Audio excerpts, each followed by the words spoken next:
Sa isang mapayapang barangay sa lalawigan ng Laguna, si Aling Teresita ay 10 taon nang nagtitinda ng gulay sa isang sulok ng lokal na palengke. Kilala siya ng mga taga-baryo bilang isang simpleng babae, masipag, at laging may ngiti sa labi. Ang alam nila ay isa siyang byuda na namumuhay ng tahimik mag-isa. Walang sino man ang mag-aakala na sa likod ng kanyang ordinaryong pamumuhay, si Aling Teresita pala ay may 3 manugang na may mga katayuang lubos na kinikilala sa buong Metro Manila. Ang lihim na ito ay nabunyag lamang isang umaga, nang ilang magagara at makikintab na sasakyan ang sunod-sunod na huminto sa harap ng maliit na pwesto ng gulay ni Aling Teresita. Bumukas ang mga pinto ng sasakyan, at 3 magaganda at mukhang mayayamang babae ang nagmamadaling lumabas at tumakbo palapit sa kanya. Nagulat ang mga tao sa palengke at nagsimulang magbulungan. Noon lamang nalaman ng lahat ang tunay na pagkatao ni Aling Teresita at ng kanyang mga manugang. Ang panganay na manugang, si Isabel Santos, ay ang nag-iisang tagapagmana ng pamilyang Santos, ang pinakamayamang angkan sa Pilipinas, na nagmamay-ari ng maraming malalaking korporasyon. Ang pangalawang manugang, si Angelica Reyes, ay isang sikat na artista sa pelikula at telebisyon, isang box office queen na may milyon-milyong tagahanga sa buong bansa at maging sa Asia. Ang bunsong manugang, si Katrina Diaz, ay isang kilalang organisador, ang may-ari ng pinakamalaki at pinakaprestihiyosong Arnis Gym sa Maynila. Bakit ang isang babaeng may ganito kapangyarihang mga manugang ay kailangang lihim na bumalik sa probinsya para magtinda ng gulay? Ang dahilan ay masakit, ito ang bayang sinilangan ng kanyang asawa, si Ricardo. Umuwi si Teresita dito sa iisang layunin ang hintayin ang pagbabalik ng kanyang asawa na 30 taon nang nawawala. Nagsimula ang lahat 30 taon na ang nakalilipas. Si Ricardo, na nagnanais ng mas magandang buhay, ay nagpas siyang makipagsapalaran sa Maynila. Iniwan niya ang kanyang matatandang magulang sa pangangalaga ng kanyang batang asawang si Teresita, at mag-isang umalis. Noon, nalaman ni Teresita na siya ay nagdadalang tao, ngunit upang hindi maging pabigat sa mga plano ng asawa, pinili niyang itago ang katotohanan. Umaasa siyang magtatagumpay agad si Ricardo at makakabalik, ngunit hindi niya inaasahan na ito'y maglalaho na parang bula, walang anumang balita. Lumipas ang panahon. Sa loob ng 30 mahahabang taon, mag-isang nagsikap si Teresita, inalagaan ang matatandang biyenan hanggang sa kanilang huling hininga, habang pinapalaki ang 3 anak na lalaki sina Cesar, Carlos, at Mateo. Sa kabutihang palad, ang 3 anak ay pawang matatalino, mababait, at naging matagumpay. Ang kanilang siyentipikong pananaliksik na magkakasamang isinagawa ay napansin at pinahalagahan ng gobyerno ng Pilipinas. Sila ay inilipat sa isang lihim na pasilidad ng pananaliksik ng bansa upang magsagawa ng mahahalagang eksperimento. Bago umalis, naihabilin lamang nila sa kanilang 3 mapagmahal na asawa ang pangangalaga sa kanilang ina. Lubos ang pagmamahal at paggalang nina Isabel, Angelica, at Katrina sa kanilang biyenan. Nais nilang dalhin si Aling Teresita sa Maynila upang mamuhay ng marangya, ngunit tumanggi siya. Nananatili sa kanyang puso ang paghihintay sa asawa sa kanilang bayan. Upang hindi mag-alala ang mga manugang, nagsinungaling siyang nais lamang niyang magpahinga sa probinsya, at lihim na binuksang muli ang kanyang dating pwesto ng gulay, araw-araw na nagtitinda habang nag-aabang ng balita tungkol kay Ricardo.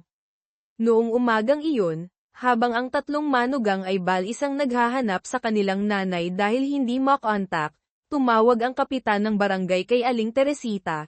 Aling Teresita, ang asawa niyo po, si Mang Ricardo, nakauwi na. Nasa lumang bahay po siya at hinahanap kayo, umuwi na raw po kayo agad. Halos lumundag ang puso ni Teresita sa tuwa. 30 taong paghihintay, sa wakas ay nagbunga. Dali-dali niyang iniligpit ang paninda, puno ng pag-asang tumakbo pa uwi sa kanilang lumang bahay. Ngunit nang nanginginig niyang itinulak ang pamilyar na pinto, ang sumalubong sa kanya ay hindi si Ricardo, kundi isang babaeng hindi niya kilala, magarbo ang kasuotan ngunit may mapagmataas na tingin. Itinulak siya ng malakas ng babaeng ito. Sino ka? Anong ginagawa mo rito? Pasiga na tanong ng babae. Sakto namang lumabas si Ricardo mula sa loob ng bahay, ngunit hindi na may pagsisisi o tuwa sa muling pagkikita. Malamig at malayo ang kanyang mga mata. Teresita, nakauwi ka na pala. Walang kabuhay-buhay na sabi ni Ricardo. Ito si Sandra. Umuwi kami rito para makipagdiborsyo sa iyo. Nabingi si Teresita. Diborsyo. Nautal siya. Ricardo, anong sinasabi mo? Pinasan ko ang pamilya mo sa loob ng 30 taon. Hinintay kita ng 30 taon. Inalagaan ko ang mga magulang mo hanggang sa kanilang huling hininga. Pinaghirapan kong palakihin ang pinutol siya ni Ricardo. Walang pasensya ang tinig, pwede ka namang mag-asawang muli, hindi naman kita pinakihusapang maghintay. Umuwi ako para bigyan ng pangalan si Sandra. Napahalukip-kip si Sandra, ngumisi. May kaunting konsensya pa nga siya kaya umuwi para makipagdiborsyo ng maayos sa iyo. Kasama ko siyang nagsimula sa wala para itayo ang negosyo sa loob ng maraming taon, binigyan ko siya ng isang matalinong anak, si Paulo. Ikaw, aasa ka sa pagtitinda ng gulay para tulungan siyang magtayo ng kumpanya. Tignan mo nga ang sarili mo, ang itsura mong dukha at probinsyana, may karapatan ka pa bang maging asawa ni Ricardo? Inihagis ni Ricardo ang isang salansan ng papel at isang ballpen sa mesa, pirmahan mo na. Ito ang papeles ng diborsyo. Ang perang ito, naglabas siya ng makapal na talaksan ng pera, kahit magtinda ka ng gulay habang buhay, hindi mo kikitain. Pumirma ka lang, sa iyo na lahat ito. Nanginginig si Teresita, namumuo ang luha sa mata, hindi ko kailangan ng pera. Ricardo, may konsensya ka pa ba? Nang makitang hindi sumusuko si Teresita, nawalan ng pasensya si Ricardo at sumenya sa mga kasamang bodyguard, hawakan niyo siya, piliting pumirma. Lumapit si Sandra, puno ng pangmamaliit ang tinig, dapat alam mo ang agwat natin. Ang anak namin, si Paulo, ay ikakasal na kay Angela Santos, ang pangalawang anak na babae ng pinakamayamang pamilyang Santos. Sa panahong iyon, magiging balay na kami ng mga Santos. Kung alam mo ang tama, pumirma ka na agad, baka sakaling matuwa pa kami, at dahil sa pagbabantay mo ng bahay sa loob ng 30 taon, bigyan ka pa namin ng kaunting pabuya. Narinig ito ni Teresita, hindi napigil ang sumangot ng may paghamak. Balay ng mga Santos. Pak! Isang malakas na sampal mula kay Sandra ang damapo sa pisngi ni Teresita. Minamaliit mo ba ako? Pumirma ka na. Sumugod ang mga bodyguard, hinawakan ng mahigpit si Teresita, pilit na ipinahawak sa kanya ang ballpen. Nagpumiglas siya ng husto, ginamit ang buong lakas para makawala, hinablot ang papeles ng diborsyo at pinagpunit-punit ito. Walang utang na loob, mang-aagaw ng asawa, sigaw niya, itinuro sina Ricardo at Sandra. Hindi nagalit si Sandra. Bagkos ay ngumisi pa, itinuro ang larawan ng 3 anak ni Teresita na nakasabit sa dingding, makapal din pala ang mukha mo. Nagtago ka sa asawa mo, lamandi sa iba at nagkaanak pa ng 3. Anak mo sila. Susubukan sanang isiga ni Teresita ang katotohanan. Ngunit hindi siya binigyan ng pagkakataon ni Ricardo. Sumugod ito at sinaktan siya dahilan para mapaupo siya sa sahig. Hindi pa nasiyahan. Hinablot niya ang larawan sa dingding, ibinagsak ito ng malakas sa sahig kaya nabasag ang salamin. Nang subukang abutin ni Teresita ang larawan ang tanging alaala ng mga anak bago sila umalis walang awang itinulak siya ni Ricardo papunta sa gilid ng mesa. Tumama ang noo ni Teresita sa kanto ng mesa, agad na damyugo. Ikaw, tignan mo ang larawan ng mga magulang mo sa altar. Hipuin mo ang konsensya mo. Ginagawa mo ito sa akin, hindi ka ba natatakot? Masakit na sabi ni Teresita. Matakot saan? Nang ahas kang magkaanak sa iba sa likod ko. Hindi ka na taga-pamilya Ricardo. Umungol si Ricardo. Sumausaw si Sandra, ito ang bahay ng mga Ricardo. Ako ang asawa niya. Kung alam mo ang lugar mo, lumayas ka na. At bumaling sa mga bodyguard, itapon niyo siya palabas. Magsisisi kayo. Siguradong magsisisi kayo. Bitawan niyo ako. Desperadong sigaw ni Teresita habang kinakaladkad siya ng mga bodyguard at walang awang itinapon palabas ng mismong bahay na kanyang inalagaan at pinagyaman sa loob ng 30 taon. Samantala, sa ibang bahagi ng barangay, ang tatlong manugang na sina Isabel, Angelica, at Katrina ay hindi mapakali na parang mga langgam sa mainit na kawali. Hinahanap nila ang kanilang biyenan kung saan-saan ngunit masyadong malaki ang barangay, hindi nila ito mahanap. Hindi matawagan si nanay. Nag-aalala na ako. Sabi ni Angelica, puno ng pag-aalala ang mukha. Siguradong may nangyari na. Kunot noong sabi ni Katrina, mahigpit ang hawak sa kamay. Magpapadala ako ng mga tao para maghanap, sabi ni Isabel, kinuha ang telepono. Sakto namang tumunog ang telepono ni Isabel. Mensahe mula kay Teresita, isang GPS location lamang. Nagpadala si nanay ng lokasyon. Baka nasa panganib siya. Sigaw ni Isabel. Tara na. Sunduin natin si nanay. Agad na humarurot ang tatlong mag-agarang sasakyan patungo sa lokasyon. Natagpuan nila si Teresita na nakaupo sa lupa sa labas ng lumang bahay, duguan ang ulo, mahigpit na yakap ang basag na larawan, at walang tigil ang pag-agos ng luha. Nanay! Nanay! Anong nangyari? Takot na tumakbo ang tatlong manugang at ay nalalayan ang ina. Mga anak, nasira ang litrato. Humikbi si Teresita, itinuro ang larawan. Okay lang po iyan, nanay, maayos po natin ito. Akin na po, marahang sabi ni Isabel, kinuha ang larawan. Ito yung litrato nilang tatlo bago sila umalis, iniwan para sa akin. Okay na po, nanay, tumayo po muna tayo, ay nalalayan ni Angelica ang ina. Isabel, ate, tawagan mo. Agad ang private doctor natin papuntahin sa mansyon sa Maynila. Katrina, pakiimbestiga kung ano ang nangyari kay nanay ngayong hapon, sabi ni Isabel, lumamig ang tinig. Kapag nalaman ko kung sino ang nanakit kay nanay ng ganito, hindi ko sila palalampasin. Tiningnan ni Katrina ang sugat sa noo ni Teresita, pagkatapos ay tumingin sa lumang bahay, kung saan nakatayo sina Ricardo at Sandra na may mapanuyang tingin. Naging matalim ang kanyang mga mata.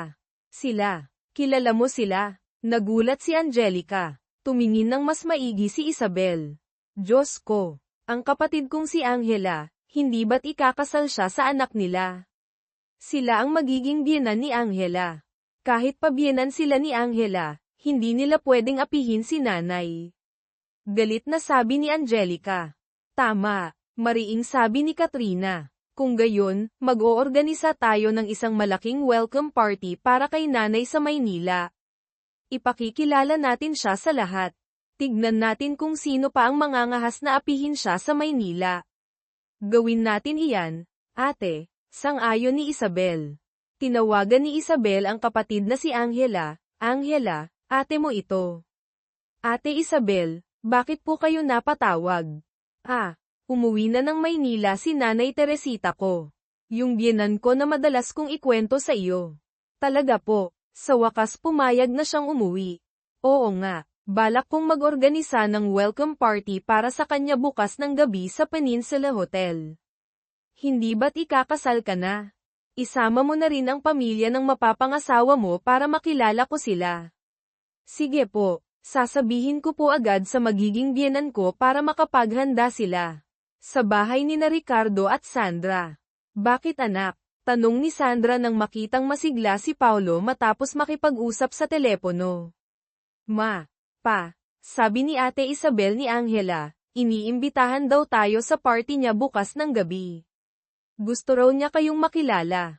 Bakit daw tayo gustong makilala? Nagtatakang tanong ni Ricardo. Hindi ko po alam.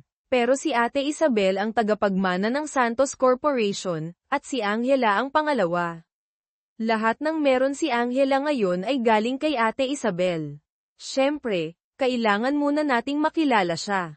Ganun ba? Nagliwanag ang mga mata ni Sandra. Kung gayon, kailangan nating maghanda ng husto. Ang mga regalo at iba pa ay hindi pwedeng simple lang. Sige, Ako nang bahala maghanda, sabi ni Ricardo. Pinanood ni Sandra ang pag-alis ng mag-ama, iniisip, tignan mo ang anak natin, napakagaling. Hindi pwedeng maapektuhan siya ng pagiging kerida ko. Kailangang hiwalayan na agad ni Ricardo ang probinsya ng iyon. Bumaling siya kay Ricardo, kapag napakasalan na ni Paulo ang pangalawang anak ng mga Santos, siguradong tayo ang magiging pinakamakapangyarihan dito sa Maynila. Kinagabihan, sa marangyang bulwagan ng Peninsula Manila Hotel. Isabel, Angelica, Katrina, mga anak. Namangha si Teresita sa napakagandang ayos ng lugar at sa mamahaling damit na inihanda ng mga manugang para sa kanya. Nanay, kami po ang nag-ayos nito. Nakangiting sabi ni Angelica. Nahirapan po kayong umuwi, kailangan kong ipagmalaki sa lahat ang mabuti kong biyenan. Naaalala ko pa po noon, taglamig, nagsushooting ako sa Baguio na sobrang lamig, umakyat po kayo ng bundok ng mahigit 3 oras para lang dalhan ako ng mainit na sopas na manok. Opo, nanay, dugtong ni Katrina, noong muntik na akong masagasaan sa EDSA. Kayo po ang nagtulak sa akin para iligtas ako. Sabi ko na nga ba, laging paborito ni nanay si Ate Isabel at si Ate Angelica. Kunwaring nagtatampong sabi ni Katrina. Natawa si Teresita, ano ka ba naman, anak? Nang mapang-asawa kayo ng mga anak ko, naging anak ko na rin kayo. Hindi ko nga alam kung paano kayo pasasalamatan, paano ko kayo pagtatangi-tangiin. Nanay, kung ganoon po, bigyan niyo po kami ng pagkakataong magpakita ng pagmamahal sa inyo. Pwede po ba, nanay? Hinawakan ni Isabel ang kamay ng ina. Oo naman. Gusto ko ring ipakilala sa lahat ang 3 kong magaganda, matatalino, at kaibig-ibig na mga manugang. Masayang sabi ni Teresita. Isuot niyo po ito, nanay. Siguradong kayo ang magiging pinakamagandang biyenan sa buong Maynila ngayong gabi. Sabi ni Angelica. Samantala, sa entrance hall, sina Ricardo at Sandra, nakabihis ng magarbo, ay tumatanggap ng mga mayayamang bisita. Ay, Sandra, ang bongga. Ang swerte mo naman. Puri ng isang kaibigan. Oo nga, Sandra. Kapag naging balay mo na ang mga Santos, huwag mo kaming kalilimutan ha.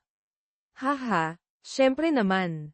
Mayabang na tawa ni Sandra, sinulyapan si Ricardo. Nakita mo na, ganyan kahalaga kay Angela ang magiging biyenan niya. Kaya hiwalayan mo na agad yung pangit mong asawa sa probinsya. Huwag kang mag-alala, hindi kita pababayaan, bulong ni Ricardo. Sakto namang huminto ang isang Rolls Royce. Dumating na ang sasakyan ng panganay na Santos.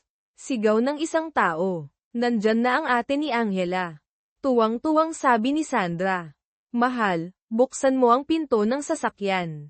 Nagmamadaling tumakbo si Ricardo. Ngunit ang bumaba ay hindi si Isabel, kundi si Teresita, suot ang eleganteng damit, kahit medyo hindi sanay ay bakas pa rin ang kabutihan sa mukha.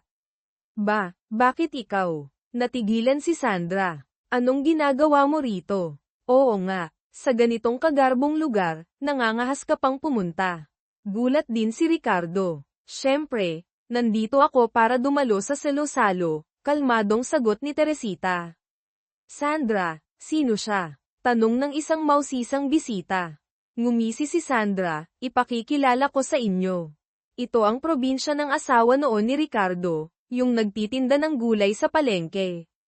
Narinig ang tawanan. Nako, Kadiri, ang dumi-dumi niya, hindi ba siya natatakot na madumihan itong magarbong bulwagan? Anong masama sa pagtitinda ng gulay? Hindi ba pwede? Itinaas ni Teresita ang kanyang ulo. Hindi ka ba nahihiya? Nakaganyang ayos ka tapos pupunta ka rito para magpatawa. Patuloy na pang-iinsulto ni Sandra. Tiningnan ni Teresita ng diretso sina Sandra at Ricardo, isang kabit, isang lalaking nagtaksil sa asawa at anak, hindi nahihiya. Ako, marangal na dumadalo sa handaan na inorganisa ng manugang ko, bakit ako matatakot? Mariing sabi ni Ricardo, huwag mong sabihing hindi kita binalaan. Handog ito ng senyorita ng pamilyang Santos. Mag-ingat ka baka mapalayas ka, Huwag kang lalapit sa akin para humingi ng tulong. Huwag kang mag-alala. Kahit mamatay ako, hinding-hindi ako hihingi ng tulong sa inyong dalawa. Matigas na sagot ni Teresita. Sakto namang nagring ang telepono ni Teresita. Si Isabel ang tumatawag. Hello, Isabel. Nanay, nasaan na po kayo? Medyo na traffic lang po kami, malapit na. Mabuti. Huwag kayong magmadali. Dahan-dahan lang. Opo, hintayin niyo po kami. Tumugtog ang musika, nakuha ang atensyon ng lahat. Hindi ba't sila ang sikat na artistang si Angelica Reyes at ang Arnaizador na si Katrina Diaz? Ang lakas ng dating nila. Sandra, tingnan mo. Papunta sila sa direksyon mo. Tinaas ni na Sandra at Ricardo ang kanilang mga baba, iniisip na babatiin sila ng dalawang sikat na personalidad. Mabilis na naglakad sina Angelica at Katrina, nilampasan sina Ricardo at Sandra, at dumiretso kay Teresita. Nanay, sabay nilang tawag, maghiliw na inakbayan ang biyenan. Tumahimik ang buong bulwagan. Natulala sina Sandra at Ricardo.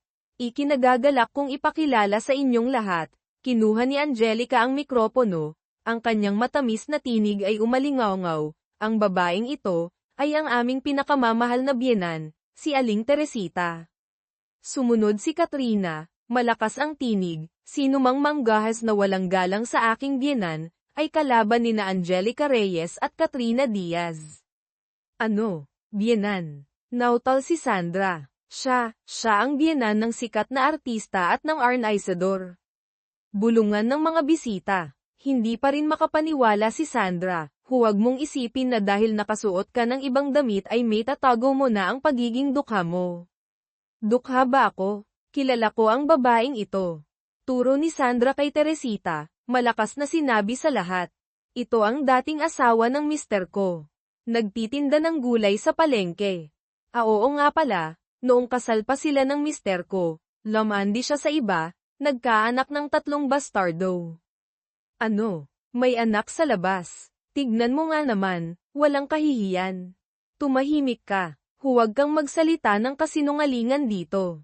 Sigaw ni Teresita, nagsisinungaling ako. Ang handaan na ito ay inorganisa ng senyorita ng pamilyang Santos para sa akin. Pilit pa rin ni Sandra. Hindi ko alam kung paano ka nakapasok dito.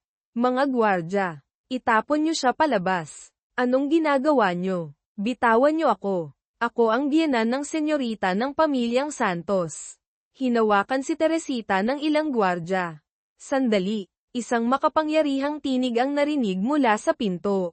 Si Isabel Santos, suot ang napakagandang damit, may awtoridad ang tindig, ay pumasok kasama ang kapatid na si Angela. Ate Isabel, tumakbo si Angela palapit. Anong nangyayari dito, ate? Mga gwardya, ihatid niyo si Senyorita Angela pabalik sa akin. Malamig na utos ni Isabel sa kanyang mga tauhan. Ate, anong ginagawa mo? Naguguluhang tanong ni Angela. Hindi pinansin ni Isabel ang kapatid, dumiretso kay Teresita, ay nalalayan itong tumayo. Nanay, okay lang po ba kayo? Pagkatapos ay humarap siya kina Ricardo at Sandra, matalim ang tingin na parang kutsilyo, ang sugat sa noo ng nanay ko. Kayo ba ang may gawa? Nanginginig si Sandra, Senyorita, hindi ko po talaga alam na siya ang biyenan niyo. Ako po ay dahil sa kanya. Tumingin si Isabel kay Sandra, ikaw ang gumawa. Ako po ay dahil siya ang asawa ni Presidente Ricardo. Siya ay taksil, kaya galit po ako sa kanya. Nauutal na paninisi ni Sandra. Hindi pagkakaunawaan. Malamig na ngumiti si Isabel. Ang sugat sa katawan ng nanay ko, sinasabi mong hindi pagkakaunawaan. Mas mabuting ipagdasal mong walang mangyaring masama kay nanay. Kung hindi, lahat ng naririto ngayon na nang ahas na saktan ang nanay ko, ay hindi magkakaroon ng magandang katapusan. Sinubukang magpaliwanag ni Ricardo, Senyorita, ang nangyari po ngayon ay hindi talaga pagkakaunawaan. Presidente Ricardo, pinutol siya ni Isabel, gusto mong makipagdiborsyo, ayos lang. Gusto mong magpakasal para sa politika, umakyat sa mas mataas na posisyon, naiintindihan ko. Ngunit kayong dalawa, itong magkasintahan sa kataksilan, hindi dapat saktan ang aking biyenan. Sinaktan niyo ang biyenan ko, hindi ba? Hindi na napigilan ni Katrina, ngayon, kailangan kong. Katrina, tigil, pinigilan siya ni Teresita. Ang problema ko, ako ang haharap. Lumakad siya papunta kay Ricardo. Anong gagawin mo? Sinasabi ko sa iyo. Umatras si Ricardo. Pak! Isang sampal ang damapo sa pisngi ni Ricardo. Ang sampal na ito, para sa mga magulang mo. Wala kang utang na loob. Pak! Isa pang sampal. Ang sampal na ito, para sa 3 mong anak. Hindi ka karapat-dapat na ama. Pak! Ang pangatlong sampal. Ang sampal na ito, para sa akin. Lalong hindi ka karapat-dapat na asawa. Nagtaksil sa kasal. Walang puso. Napahawak si Ricardo sa mukha, natulala. Humarap si Teresita kay Sandra na nanginginig. Anong gagawin mo? Nautal si Sandra. Pak! Isang nag-aapoy na sampal para kay Sandra. Ang sampal na ito, regalo ko sa iyo. Alam mong may asawa ang tao, sumisira ka pa ng pamilya. Mga gwardya, utos ni Isabel. Kaladkarin niyo ang dalawang ito palabas. Kayo, hindi ko kayo patatawarin. Kinaladkad sina Ricardo at Sandra palabas sa gitna ng kahihiyan. Humarap si Teresita sa mga natutulalang bisita. Pasensya na kayo sa napanood nyo. Ang mga pinalayas kanina ay ang asawa ko, at ang kanyang kabit. Mag-isa kong pinalaki ang 3 kong anak na lalaki, pinag-asawa silang lahat, tapos pinaratangan pa akong taksil. Lumapit si Isabel, niyakap ang biyenan. Nanay, huwag na po kayong malungkot. Humarap siya sa mga bisita. Ngayon, nais kong formal na ipakilala sa inyong lahat, ang aming napakabuting biyenan si Aling Teresita. Naglapit si Angelica ng isang kahon na balot sa peles. Nanay, ito po ay isang black card na walang limitasyon. Gastusin niyo po ang gusto niyo. Lumapit din si Katrina, ibibigay ko po sa inyo ang 20% ng shares ng Diaz Arnis Gym. Mula ngayon, sino mang manggahas na apihin ang aking biyenan, ay kalaban ng pamilyang Santos, ni Angelica Reyes, at ng Diaz Gym. Tumahimik ang buong bulwagan, pagkatapos ay napuno ng palakpakan. Si Aling Teresita, ang tindera ng gulay mula sa probinsya, ay matatag nang nakatayo ngayon na may hindi matitinag na suporta mula sa kanyang 3 makapangyarihang manugang. Pagkatapos ng party, mabilis na kumalat ang balita tungkol sa eksena sa Peninsula Hotel. Ang larawan ni Ricardo at Sandra na pinalayas, kasama ang pagtatanggol ng 3 makapangyarihang manugang kay Teresita, ay naging mainit na usapan. Sa mansyon ni Isabel sa Maynila, tahimik na nakaupo si Teresita, nakatingin sa lunti ang hardin. Nasa tabi niya ang mga manugang, inaalo siya. Nanay, huwag na po kayong malungkot. Nandito naman po kaming 3 para sa inyo, sabi ni Angelica. Opo, nanay. Lahat naman tayo nakakaranas ng masasamang tao. Ang mahalaga, magkakasama tayong pamilya at namumuhay ng maayos, dagdag ni Katrina. Bamantong hininga si Teresita. Ito, inaasahan ko nang mangyayari. Yung walang kwentang asawa ko, hindi siya karapat-dapat sa 30 taon kong paghihintay. Tumingin siya sa mga manugang, may determinasyon sa mga mata. Mga anak, tulungan niyo akong ihanda ang kasulatan ng diborsyo. Nakapag-isip na ako. Huwag po kayong mag-alala, nanay, sabi ni Isabel, kukunin ko po ang pinakamagaling na abogado sa Pilipinas para tulungan kayo, para siguraduhing walang makukuha ang matandang iyon. Ngunit hindi basta sumuko sina Ricardo at Sandra.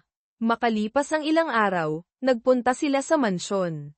Teresita, lumabas ka dyan. Sigaw ni Sandra sa labas ng gate. Yung video sa internet, ikaw ba ang nagpakalat? Bakit ang sama mo?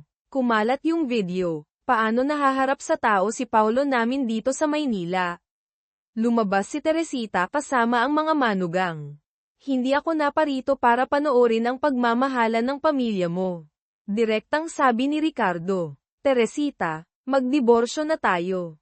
Bakit? Ngayong may kakampi ka ng senyorita ng Santos, Papayag ka ng makipagdiborsyo.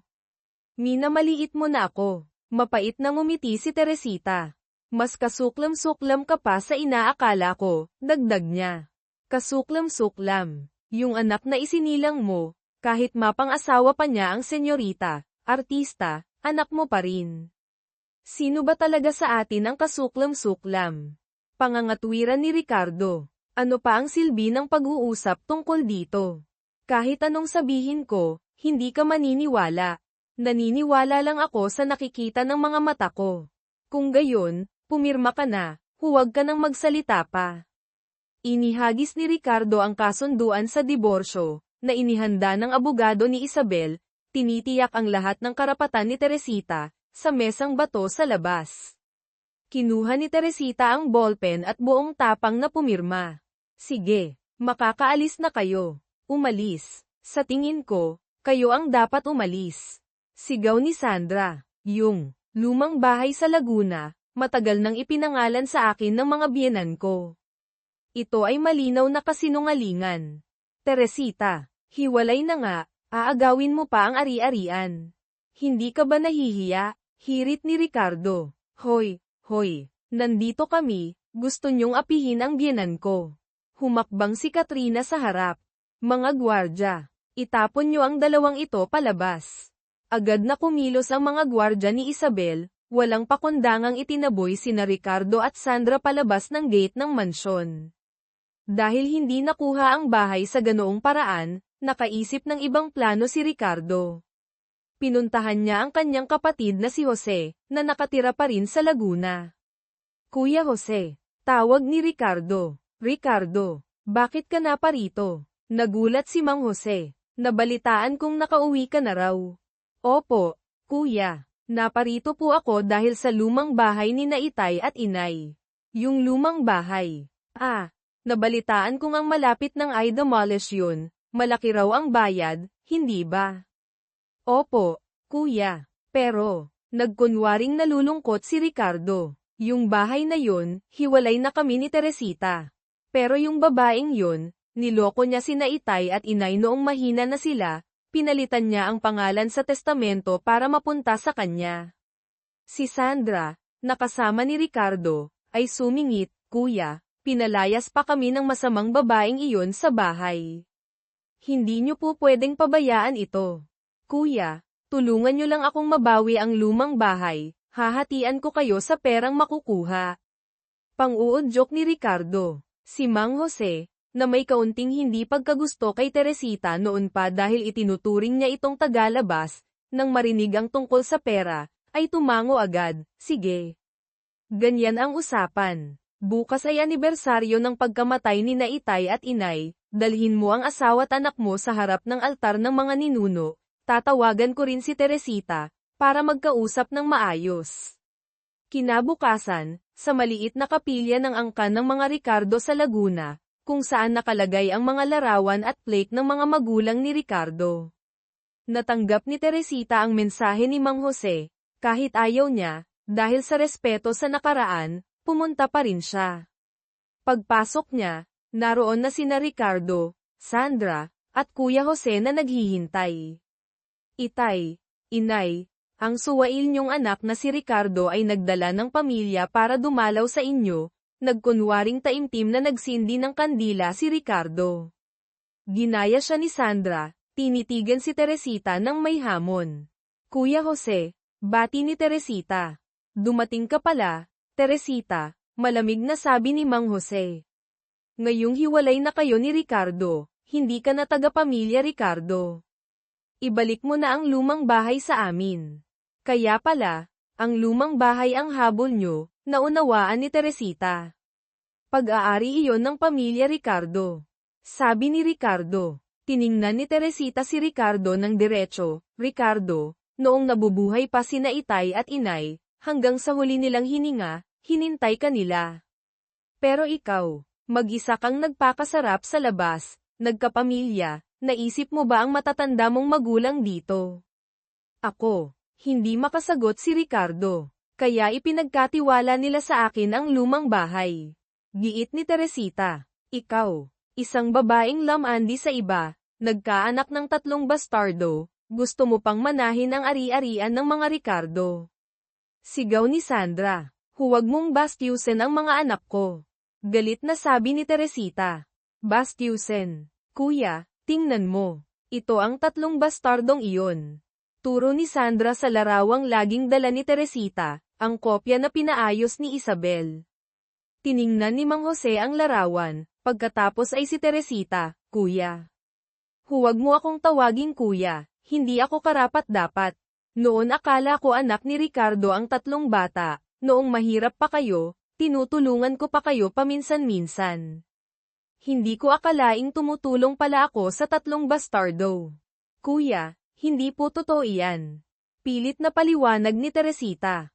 Hindi totoo. Pagkatapos mong lumipat sa Maynila kasama ang manugang mo, dinalaw kita minsan. May isang lalaking hindi ko kilala na madalas lumabas-masok sa bahay mo. Inilabas ni Mang Jose ang kanyang ebidensya. Ano? Imposible. Gulat na sabi ni Teresita.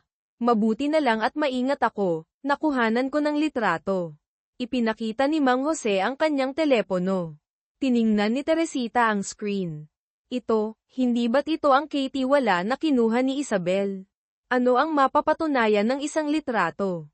Tanong niya pabalik. Ano? Kailangan pa bang makita kitang kasama ng lalaking iyon sa iisang kama para mapatunayan?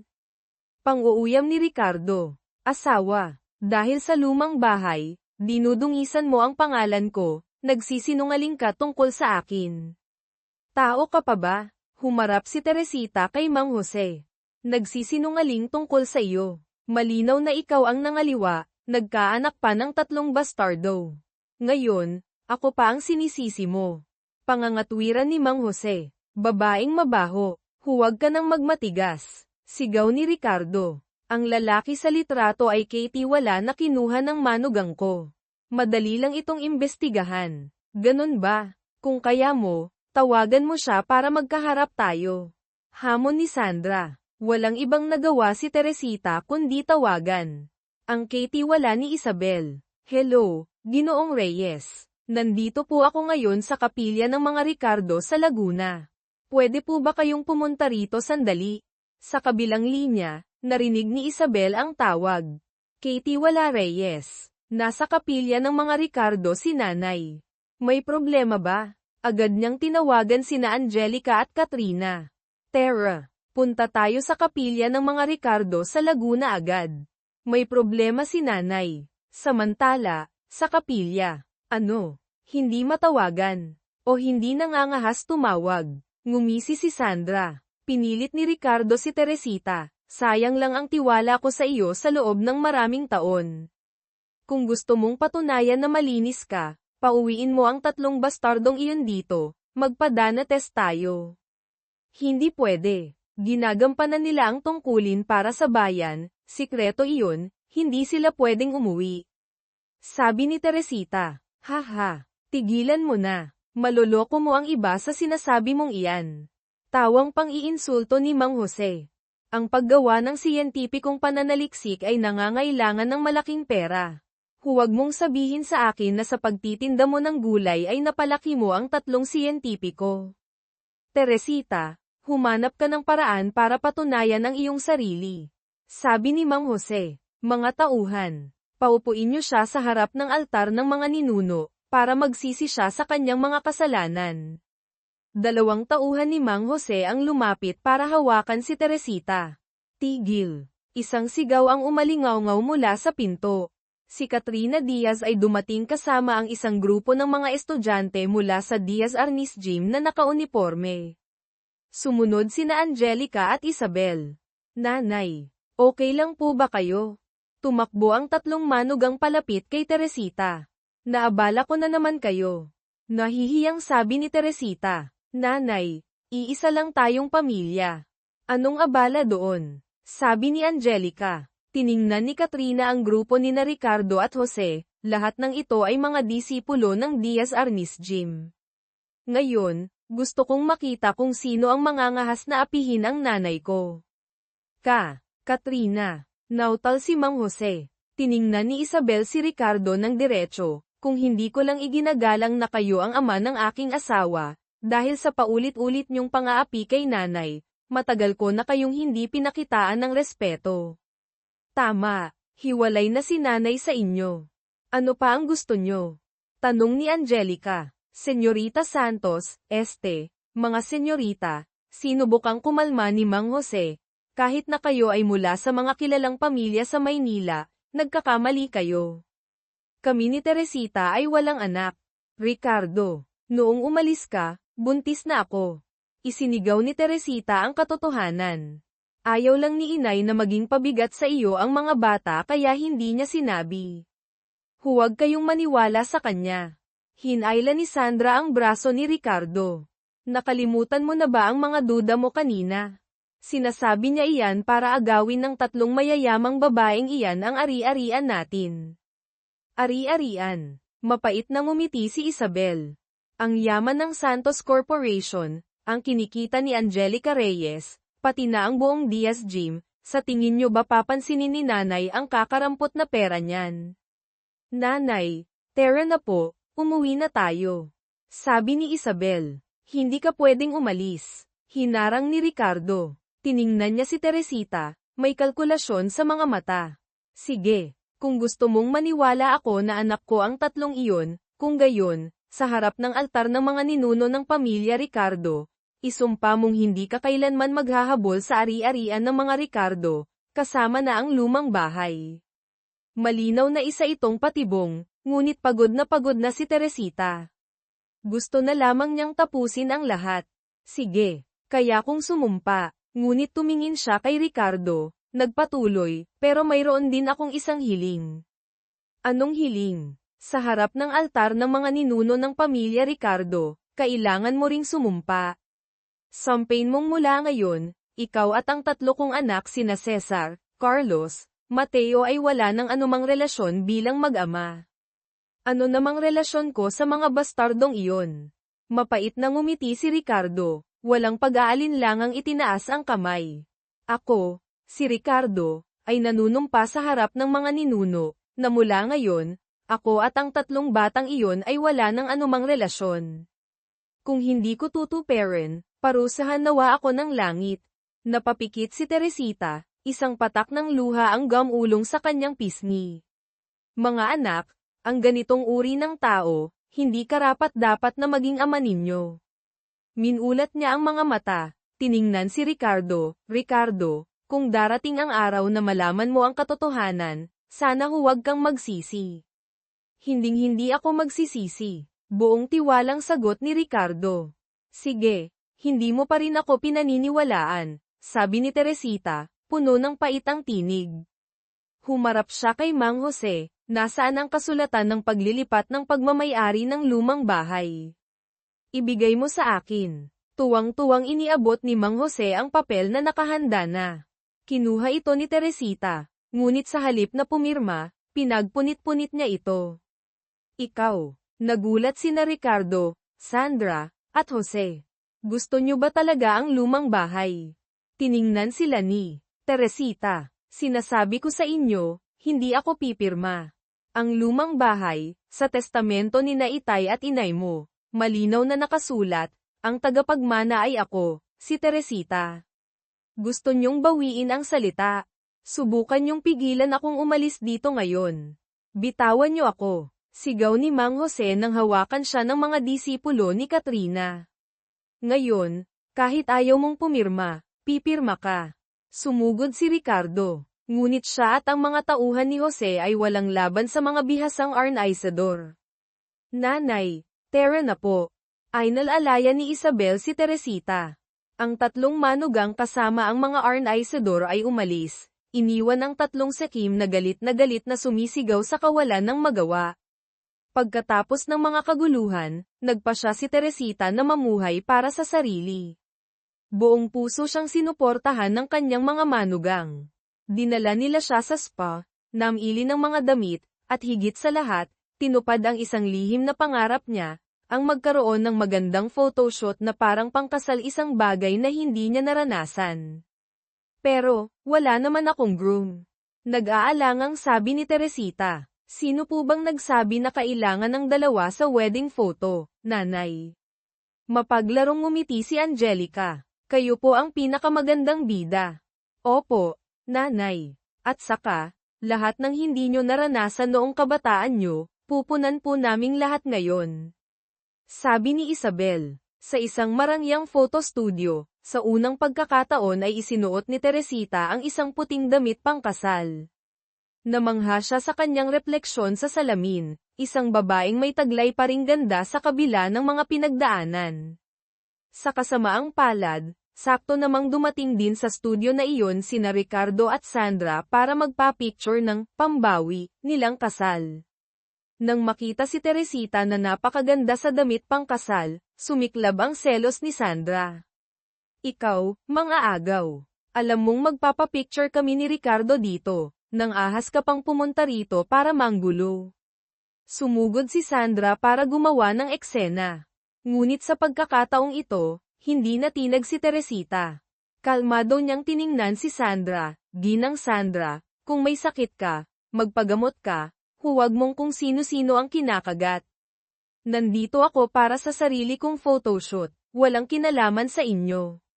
Lumapit sina Angelica at Katrina para protektahan ang ina.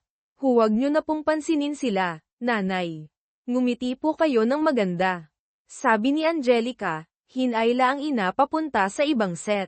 Galit na tiningnan ni Sandra ang kanilang pag-alis, ngunit wala siyang nagawa.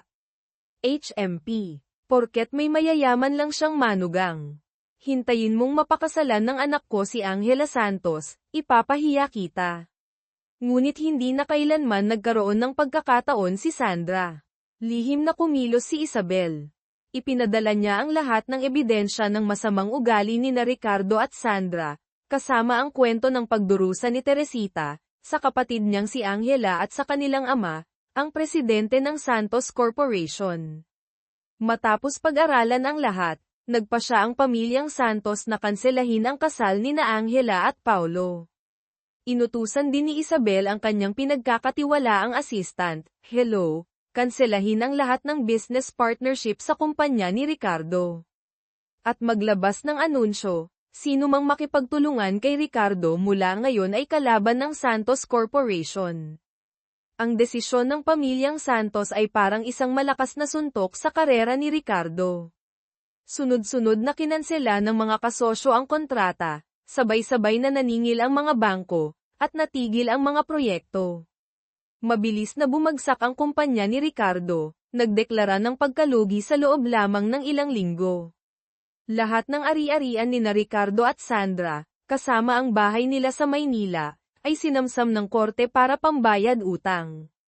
Pinalayas sila sa kalye, literal na walang natira. Paano na ito? Mayroon pa tayong lumang bahay sa Laguna. Malapit na iyong i-demolish, malaki ang makukuha nating pera. Naalala ni Ricardo, ngunit nang bumalik sila sa Laguna, nalaman nila mula sa mga taga-baryo na ang lupa ay nabili na ng isang malaking korporasyon, ang Santos Corporation, para sa isang proyekto, at ang legal na may-ari ng bahay ayon sa testamento at mga papeles ay si Aling Teresita pa rin. Nakatanggap siya ng karampatang bayad at ginamit niya ang pera para sa mga proyektong pangkawang gawa sa barangay. Wala nang natira kina Ricardo at Sandra. Makalipas ang ilang panahon, nang payapa na ang buhay ni Teresita kasama ang mga manugang, isang masayang balita ang dumating, ang tatlo niyang anak sina Cesar, Carlos, at Mateo ay matagumpay na natapos ang kanilang tungkulin para sa bayan at pinayagan ng umuwi. Naganap ang muling pagkikita sa gitna ng mga luha ng kaligayahan sa mansyon ni Isabel. Niyakap ng mahigpit ng tatlong magkakapatid ang kanilang ina, pagkatapos ay masayang binati ang kanilang magaganda at matatalinong asawa. Nanay, ang suwail niyong anak ay nakabalik na. Naiiyak na sabi ni Cesar, ang panganay. Mabutit nakauwi na kayo.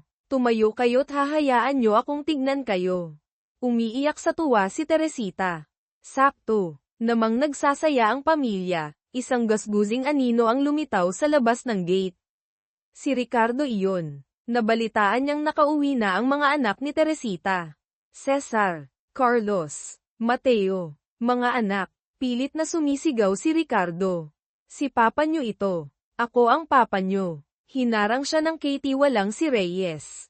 Sino po sila? Pakiusap po, umalis na kayo. Ako ang ama ng 3 amo niyo dyan. Papasukin niyo ako para makita ang mga anak ko. Sigaw ni Ricardo. Lumabas si Teresita kasama ang mga anak. Nang makita ang kaawa-awang itsura ni Ricardo, hindi niya maiwasang mapabuntong hininga. Teresita, nautal si Ricardo, lumuhad. Nagkamali ako. Talagang nagkamali ako. Nabulag ako ng Sandra na iyon. Patawarin mo ako, patawarin mo ako. Pakiusap, hayaan mo akong makita ang mga anak.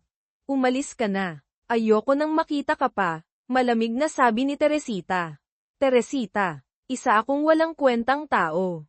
Patawarin mo ako. Hayaan mo akong makita ang 3 bata. Ikaw mismo ang nanumpa sa harap ng altar ng mga ninuno, na wala ka ng kaugnayan sa kanila. Na sila ay mga bastardo. Nakalimutan mo na ba? Paalala ni Teresita. Hindi.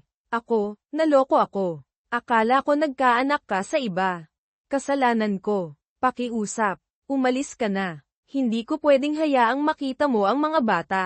Lumapit ang 3 anak na lalaki. Tiningnan ni Cesar si Ricardo ng diretso. Sino ka? Mula nang ipanganak kami, si nanay lang ang kilala namin. Sumunod si Carlos, noong panahong isinilang kami ni nanay, nag-agaw buhay siya sa ospital ng probinsya, wala ka doon. Dinagdag ni Mateo, namatay sina lolo at lola, hindi ka man lang umuwi para magsindi ng kandila. Hindi mo kailangang ipaalala namin, ikaw mismo ang pumutol ng ugnayan sa amin. Hindi, mga anak, ako ang papa nyo. Desperadong sigaw ni Ricardo. Sino po siya? Nanay. Tanong ni Cesar kay Teresita, walang emosyon sa tinig. Umiling si Teresita, isang taong napadaan lang, anak. Pasok na tayo sa loob. Tumalikod siya, kasama ang mga anak at manugang, pumasok sa loob ng mansyon, isinara ang malaking gate, iniwan si Ricardo na nakaluhod at umiiyak sa gitna ng kawalan ng pag-asa at huling pagsisisi. Hindi nagtagal, nakita rin si Sandra na hinahanap si Ricardo na palaboy-laboy na sa kalye. Nagsisihan silang dalawa sa kanilang pagbagsak. Si Teresita, na natano ang eksena mula sa bintana ng kotse habang kasama ang mga manugang, ay bahagya lamang umiling. Lubusan na siyang nakalaya sa masakit na nakaraan. Ang buhay niya ngayon ay puno ng kapayapaan at kaligayahan kasama ang mga mapagmahal na anak at kahangahangang mga manugang, isang magandang katapusan para sa 30 taong paghihintay at sakripisyo.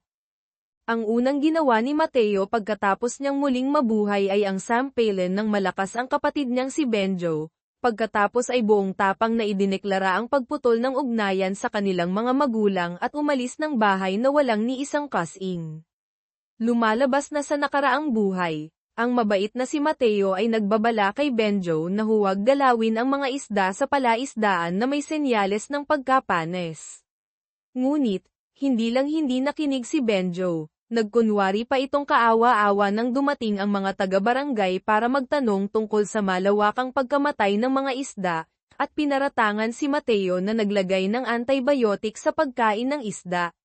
Si Tatay Roman, ama ni Mateo, nang makita ito, ay hindi na inalam ang tama sa mali, kinuha agad ang pamalong yantok at hinagupit si Mateo ng walang awa. Sa sandaling iyon, namagitan si Ate Linda, kapatid na babae. Akala ni Mateo ay paniniwalaan siya ng kapatid, ngunit sa sumunod na segundo, Mateo. Yung palaisdaan na yun, pinaghirapan kong makuha ang puhunan mula sa syudad.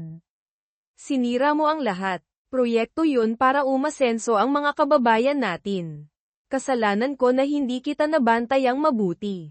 Humingi ka ng tawad sa akin. Saktan mo ako. Humagulgol si Ate Linda. Mula pagkabata, pagnanakaw at panloloko na ang ginagawa mo. Ngayon, naglakas loob ka pang maglagay ng lason sa palaisdaan. Gusto mo bang patayin ang buong barangay San Roque? Sobra na ang pagkadismaya ko sa'yo. Hindi ka karapat-dapat na maging kapatid ko. Umalis ka na sa barangay na ito. Sa huli, walang awang pinalaya si Mateo ng buong pamilya. Ngunit para mapanatili ang posisyong barangay captain na kanyang inaasam, mas naging malupit pa si Benjo. Nag-upa ito ng papatay kay Mateo habang tumatakas ito. Bago mamatay, sumumpa si Mateo sa sarili, kung magkakaroon ng susunod na buhay, pagbabayaran niya sila ng mahal. Hindi inaasahan, nang muling imulat ni Mateo ang kanyang mga mata, natuklasan niyang tunay ngang nabuhay siyang muli 5 taon sa nakaraan. Sa sandaling ito, tulad ng dati, si Benjo ay nangunguna sa grupo ng mga tao para isumbong si Mateo na nagnakaw ng mangga sa kanilang bakuran. Anong nangyayari dito? Tanong ng kasalukuyang barangay captain. Kapitan, tingnan niyo ang anak ni Roman na si Mateo. Nagnakaw na naman ng mangga sa amin, sigaw ng isang kapitbahay. Sa araw na ito sa nakaraang buhay, pinaratangan ako ni Benjo na nagnakaw ng mangga, kaya nabugbog ako. Sa buhay na ito, naisip ni Mateo. Anong gagawin mo? Ibaba mo yang itak, sigaw ni Tatay Roman nang makitang may hawak na itak si Mateo. Natakot ka, ngumisi si Mateo. Oo, ako ang pumitas ng mangga. Ano ngayon? Nang magpatayo kayo ng bahay, 3 araw akong nagbuhat ng bloke. Nang magkasakit sina Mang Cardo at Aling Nena, ako ang tumakbo sa health center para humingi ng tulong. Kumain lang ako ng ilang mangga ninyo, ano na? Sira ang doorknob ninyo. Araw-araw akong pinapakiusapang mag-ayos, hindi ba Aling Cora, madrasta? Tay, hindi pala, Tatay Roman. Aling Cora, ang mabibigat at maruruming trabaho sa bahay na ito, ako lahat ang gumagawa, itinuro sila ni Mateo. Tingnan ninyo kayong 3, ang sisarap ng buhay, ang tataba ninyo. Mateo, ganyan ka ba kumausap sa tatay mo? Wala man lang po, oo po. Bastos, galit na sabi ni Tatay Roman. Ito ang masasabi ko, tiningnan ni Mateo si Benjo. Ilang taon na, ang bababang uri pa rin ng mga paraan mo para apihin ako. Magiging barangay captain ka na raw, ha? Ikaw, nautal si Benjo. Tumigil na nga kayo. Magluluto na ako, sabat ni Ate Linda. Ate, huwag ka nang laging pumupunta sa bahay ng biyudong kapitbahay natin. Masyado na kayong malapit sa isa't isa kamakailan, biglang nasabi ni Mateo. Bata ka. Anong pinagsasabi mo? Sumasagot ka na, ha? Itinaas ni Tatay Roman ang kamay para manakit. Susubukan mo akong saktan. Sinalag ni Mateo ang kamay nito. Ilang taon na, hindi pa ba sapat ang pananakit ninyo sa akin? Palayasin ako, di ba? Tatay Roman, tandaan ninyo ito. Ngayong araw, hindi ninyo ako pinalalayas, kundi ako, si Mateo, ang kusang umaalis sa pamamahay na ito. Huwag na huwag kayong magmamakaawa na bumalik ako. Sa barangay San Roque na ito, pati aso ay nanghahabol kay Mateo. Pinaratangan, ininsulto, pinatay. Sa buhay na ito, sisiguraduhin ni Mateo na pagbabayaran ito ng pamilya ni Roman, pagbabayaran ang lahat ng nangapi sa kanya sa barangay San Roque. Tulad ng alaala sa nakaraang buhay, tinuruan ni Mateo ng leksyon ang 2 tambay na nambabastos kay Isabel, ang pinakamagandang dalaga sa barangay. Bilang pasasalamat sa pagtulong ni Mateo, ibinigay ni Isabel ang lahat ng kanyang ipon para tulungan siyang magsimula ng negosyo. Mateo, naniniwala kaming magtatagumpay ka, sabi ni Isabel at ng matalik na kaibigan ni Mateo na si Cardo. Hindi ako, kundi tayo, pagtatama ni Mateo. Halina, itaas natin ang ating baso ng tsa, o tubo juice, basi, para sa ating tagumpay. Tagay, lahat ng pagsisikap ay para sa tagumpay. Yumuyuko para makaakyat ng mas mataas. Darating ang araw na tatayo siya sa pinakamataas na tuktok, tatanawin ang mga burol at malawak na palayan. Nakakainis, hinampes ni Tatay Roman ang mesa. Bakit po, tatay? Tanong ni Ate Linda. Nakakagalit. Sa edad kong ito, ngayon lang ako nasaktan ng iba. Ano? Sino ang naglakas loob na saktan si tatay? Gulat na tanong ni Benjo. Si Mateo yun, ate, sumbong ni Benjo. Hindi mo alam, ate, Parang asong ulo si Mateo kanina. Sinaktan niya ako, tapos pati si tatay sinaktan din. Matanda na si tatay, malapit nang matapos ang termino bilang barangay captain, kapag kumalat ito, saan pa siya pupulutin? Kailangan mong ipaghiganti kami, ate. Sige, hahanapin ko siya at kakausapin, matigas na sabi ni Ate Linda. Tay, nay, nasaan si Mateo? Siguro nasa kubo sa may manggahan. Doon naman siya palagi, sagot ni Aling Cora. Sa kubo. Palagi siyang nandoon. Natigilan si Ate Linda. Mateo, ilang taon ka nang ganito namumuhay? Nang makarating si Ate Linda sa lugar, nakita niya ang isang sira-sirang kubo.